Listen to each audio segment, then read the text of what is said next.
Hi friends, welcome to Lakshmi makes. இன்னைக்கு என்ன பார்க்க போகிறோம் அப்படின்னு பார்த்தீங்கன்னா, நேற்று ஆர்ஆர்பியிலேருந்து ஒரு நோட்டீஸ் வந்து ரிலீஸ் பண்ணியிருந்தாங்க. என்ன அப்படின்னு பார்த்தீங்கன்னா, ஆர்ஆர்பியோட எந்த கண்டெக்ட்டுமே லீக் பண்ணக்கூடாது. சுருக்கமாக சொல்ல போனால் ஆர்ஆர்பி எக்ஸாமோட அனாலிசிஸ் வந்து எந்த சோஷியல் மீடியாலையும் சரி எதுலையுமே ஷேர் பண்ணக்கூடாது அப்படிங்கிற மாதிரி ஒரு நோட்டீஸ் வந்து ரிலீஸ் பண்ணியிருந்தாங்க. இந்த நோட்டீஸை எல்லாரும் பார்த்துருப்பீங்கன்னு நினைக்கிறேன்.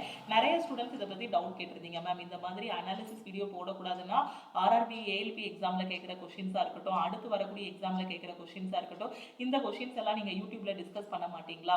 அப்போ இந்த அனாலிசிஸ் எல்லாம் பார்க்காம போனோம் அப்படின்னா அடுத்த ஷிஃப்ட் எங்களுக்கு எப்படி இருந்துச்சு, முந்தின ஷிஃப்ட் எப்படி இருந்துச்சு அப்படிங்கிற ஐடியா இல்லாம இருக்கும் இல்லையா? ஸோ அனாலிசிஸ் பார்த்துட்டு போகும்போது இந்த ஷிஃப்ட்ல இந்த மாதிரி கொஸ்டின் கேட்குறாங்க, ஸோ இதே டைப்ல நாம வந்து கொஸ்டின்ஸ் வந்து பார்த்துட்டு போகணும் அப்படிங்கிற மாதிரி ஒரு ஐடியா கிடைச்சிட்டு இருந்துச்சு. ஸோ இப்படி பண்ணாங்கன்னா என்ன பண்ணலாம் அப்படிங்கிற மாதிரி ஸ்டூடெண்ட்ஸ் வந்து நிறைய டவுட் கேட்டிருந்தீங்க.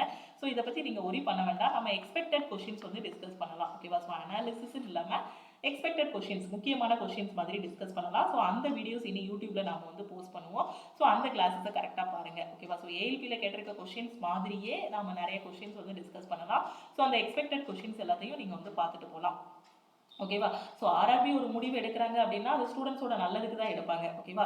ஏன்னா நிறைய பேர் வந்து ரிவ்யூ போடுறோம், அதாவது எக்ஸாமோட அனாலிசிஸ் போடுறோம் அப்படிங்கிற பேர்ல ரொம்ப அதிகமாக இது பண்ணிட்டாங்க.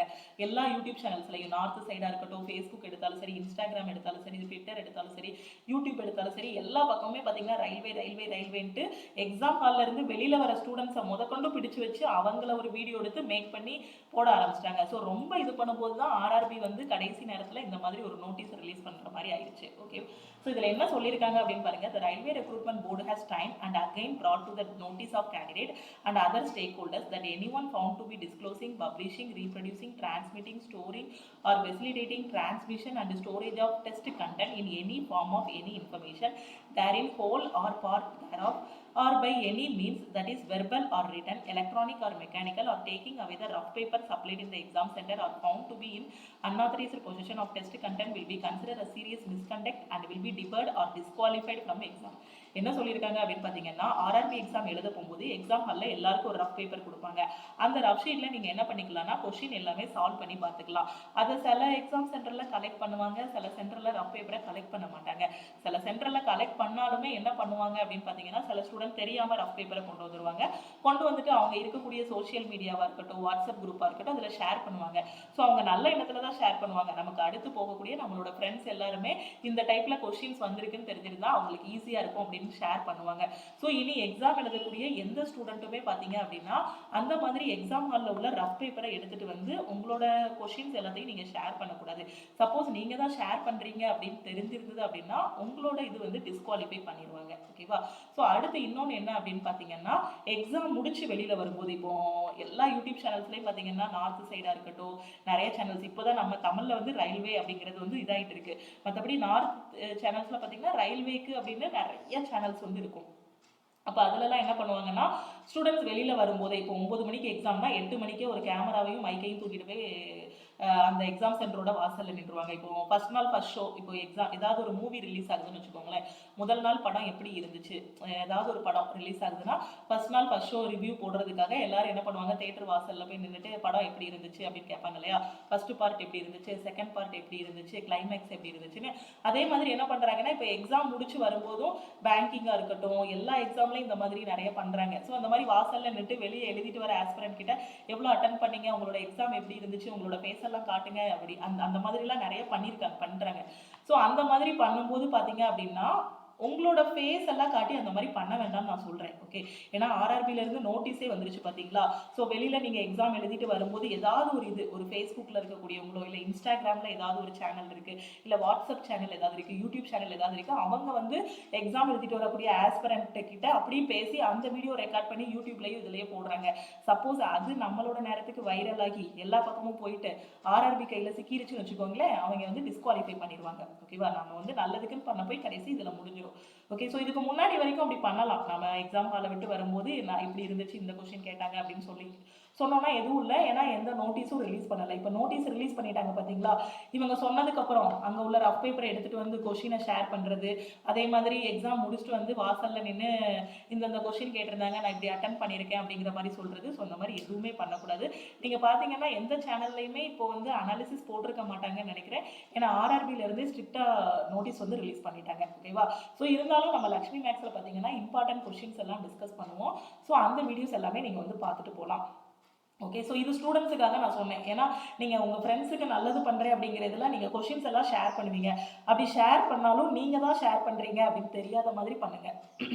ஓகே, ஸோ எந்த இடத்துலையாவது மாட்டிக்கிட்டு கடைசி எல்லாமே செலக்ட் ஆன பிறகு இந்த மாதிரி எதுவும் பிரச்சனை வந்துடக்கூடாது. ஓகேவா?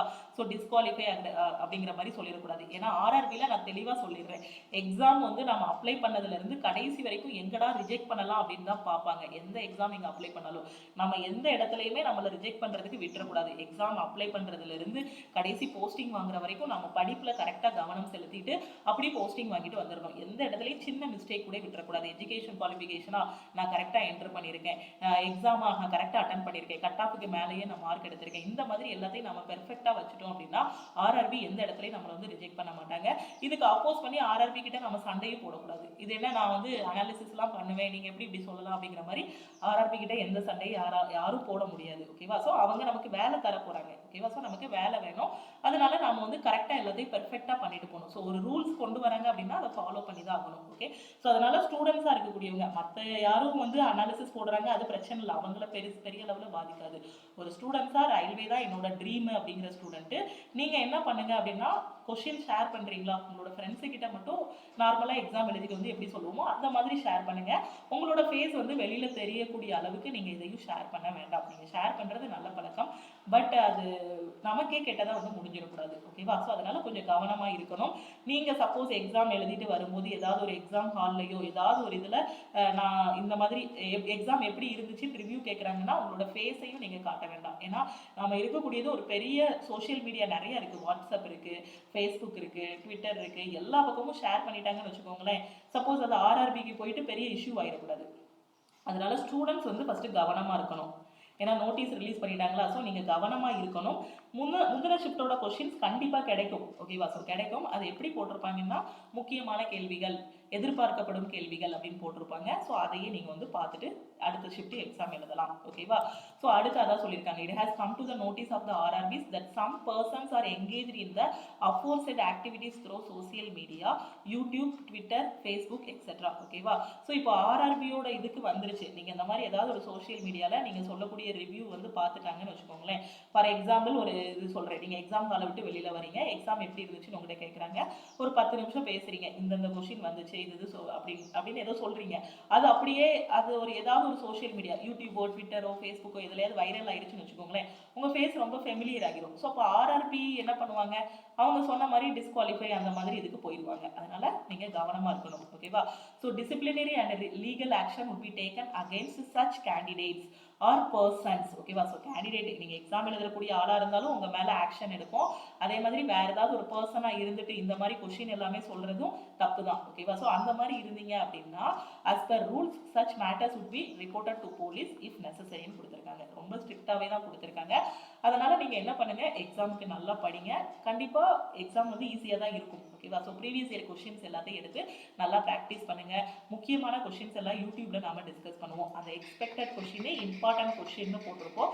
ஸோ அது எல்லாத்தையும் நீங்கள் வந்து என்ன பண்ணுங்கள், எக்ஸாமில் பார்த்துட்டு போங்க. ஓகேவா? ஸோ இந்த நோட்டீஸை பார்த்து நீங்கள் ஒரி பண்ண வேண்டாம். முந்தின ஷிஃப்டோட கொஷின் அப்படியே தான் பார்த்துட்டு போகணும் அப்படிங்கக்கூடிய அவசியம் இல்லை. ஸோ முக்கியமான கொஷின்ஸ் கூட நீங்கள் வந்து பார்த்துட்டு போகலாம். ஓகேவா? ஸோ நான் இது ஸ்பெஷலாக இதுக்காக இந்த வீடியோ மேக் பண்ணியிருக்கேன் அப்படின்னு பார்த்தீங்கன்னா ஸ்டூடெண்ட்ஸோட கவனத்துக்காக. ஓகேவா? ஏன்னா ஸ்டூடெண்ட்ஸ் வந்து ஓகே எக்ஸாம் ரொம்ப நல்லா எழுதியிருக்கோம் அப்படின்னா நம்ம ரொம்ப உணர்ச்சி வசப்பட்டு யார் கேட்டாலுமே படக்குன்னு சொல்லிடுவோம். ஸோ அங்கே கேமரா இருக்கா இல்லையா, இல்லை நம்ம ஃபேஸ் தெரியுமா, இல்லை நாம தான் ஷேர் பண்ணுறோமா, நம்ம மொபைல் நம்பரா அப்படிங்கிற மாதிரி நிறைய இஷ்யூஸ் வந்துடும். அதனால எக்ஸாம் முடிகிற வரைக்கும் பாதுகாப்பாக இருந்துக்கோங்க. ஸோ நல்லா படிங்க, எக்ஸாம் நல்லா பண்ணுங்கள். இவ்வளோ நாள் நீங்கள் எஃபோர்ட் போட்டிருக்கீங்க, கண்டிப்பாக நல்லதே நடக்கும். முக்கியமான கொஷின்ஸ் எல்லாம் டிஸ்கஸ் பண்ணுவோம். நான் திருப்பி திருப்பி அழுதி சொல்கிறேன், முக்கியமான கொஷின்ஸ் டிஸ்கஸ் பண்ணுவோம்.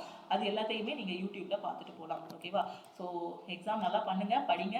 இன்னும் அடுத்தடுத்து எக்ஸாம்ஸ் இருக்குது. என்டிபிசி இருக்குது, அடுத்து குரூப் டி இருக்குது.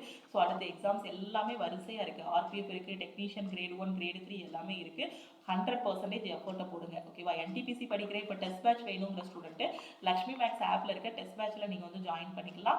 இப்போ தான் மேம் ரயில்வே எக்ஸாமுக்கே படிக்க ஆரம்பிச்சிருக்கேன், என்டிபிசிக்கு அப்ளை பண்ணிட்டேன், இது நாள் வரைக்கும் படிக்கல, குரூப் டி வரப்போகுது, குரூப் டி எக்ஸாமுக்கும் படிக்கணும் அப்படிங்கிற ஸ்டூடெண்ட்டு லக்ஷ்மி மேக்ஸ் ஆப்பில் இருக்க ஆல் இன் ஒன் கோர்ஸில் வந்து நீங்கள் ஜாயின் பண்ணிக்கலாம். ஸோ ஆல் இன் ஒன் கோர்ஸோட ஃபீஸ் பார்த்தீங்க அப்படின்னா 1999 உங்களுக்கு லைஃப் டைம் வேலிடிட்டி. ஓகேவா? ஸோ இதில் உங்களுக்கு maths, reasoning, general awareness, science எல்லா சப்ஜெக்ட்டுமே கவர் பண்ணியிருப்போம். ஓகேவா? எல்லா சப்ஜெக்ட்டும் கவர் பண்ணியிருப்போம். என்டிபிசிக்குன்னு தனியாக ஒரு பேட்ச் வேறு கொண்டு போயிட்டு இருக்கோம். ஸோ அந்த பேட்சில் ஜாயின் பண்ணிவிட்டு உங்களோட ப்ரிப்பரேஷன் ஸ்டார்ட் பண்ணலாம். ஓகே? ஸோ உங்களுக்கு எக்ஸாம் பற்றி வேறு எதுவும் டவுட் இருக்குது, இல்லை லக்ஷ்மி மேக்ஸ் ஆப்பில் இருக்க கிளாஸஸ் பற்றி எதுவும் டவுட் இருக்குன்னா இந்த நம்பருக்கு கால் பண்ணியோ வாட்ஸ்அப் பண்ணியோ கேட்கலாம். ஸோ இன்னும் ப்ரிப்பரேஷன் ஸ்டார்ட் பண்ணாத ஸ்டூடெண்ட்டு ஆல் இன் ஒன் கோர்ஸில் ஜாயின் பண்ணிவிட்டு உங்களோட ப்ரிப்பரேஷன் வந்து நீங்கள் ஸ்டார்ட் பண்ணலாம். ஓகேவா? ஸோ இப்போ நீங்கள் ஆல் இன் ஒன் கோர்ஸில் ஜாயின் பண்ண போகிறீங்க அப்படின்னா இந்த நம்பரை உங்கள் ஃபோனில் லக்ஷ்மி மேக்ஸ்ன்னு சேவ் பண்ணிவிட்டு இந்த நம்பருக்கு I want to join all in one கோர்ஸ்ன்னு மெசேஜ் அனுப்புனீங்கன்னா டீமில் இருந்து கான்டாக்ட் பண்ணிவிட்டு ஜிபே நம்பர் இல்லை அக்கௌண்ட் நம்பர் கொடுப்பாங்க. அதுக்கு 1999 பே பண்ணிவிட்டு நீங்கள் ஆல் இன் ஒன் கோர்ஸில் ஜாயின் பண்ணிக்கலாம். அதே நீங்கள் என்டிபிசியோட டெஸ்ட் பேட்ச்ல ஜாயின் பண்ண போறீங்க அப்படின்னா so I want to join test பேட்ச்னு மெசேஜ் அனுப்புங்க. ஓகேவா? ஸோ இதோட என்டிபிசியோட பேட்ச் பார்த்தீங்க அப்படின்னா ஆப்பில் 4th வீக் வந்து போயிட்டு இருக்கு. ஏன்னா மார்ச்ல எக்ஸாம் இருக்கும், அதனால ரொம்ப ஸ்பீடாக ஸ்டூடெண்ட்ஸ் எல்லாருமே படிச்சுட்டு இருக்காங்க. எவ்ரி வீக் டெஸ்ட் எல்லாமே அட்டன் பண்ணிட்டு இருக்காங்க. ஸோ நீங்கள் இன்னும் ப்ரிப்பரேஷன் ஸ்டார்ட் பண்ணலன்னா குயிக்காக ப்ரிப்பரேஷன் ஸ்டார்ட் பண்ணுங்க. எக்ஸாம் எழுதுற வரைக்கும் கொஞ்சம் கவனமாக இருங்க, எல்லாமே நல்லா பண்ணுங்க, நல்லா படிங்க. கொடுக்கக்கூடிய முக்கியமான கொஸ்டின்ஸ் எல்லாத்தையும் யூடியூப்ல பார்த்துட்டு போங்க, எக்ஸாம் போகும்போது பார்த்துட்டு போங்க. ஓகேவா? ஸோ திருப்பியும் அடுத்த கிளாஸ்ல மீட் பண்ணலாம். வேற எதுவும் டவுட் இருக்குன்னா இந்த நம்பருக்கு வாட்ஸ்அப் பண்ணுங்க. தேங்க்யூ.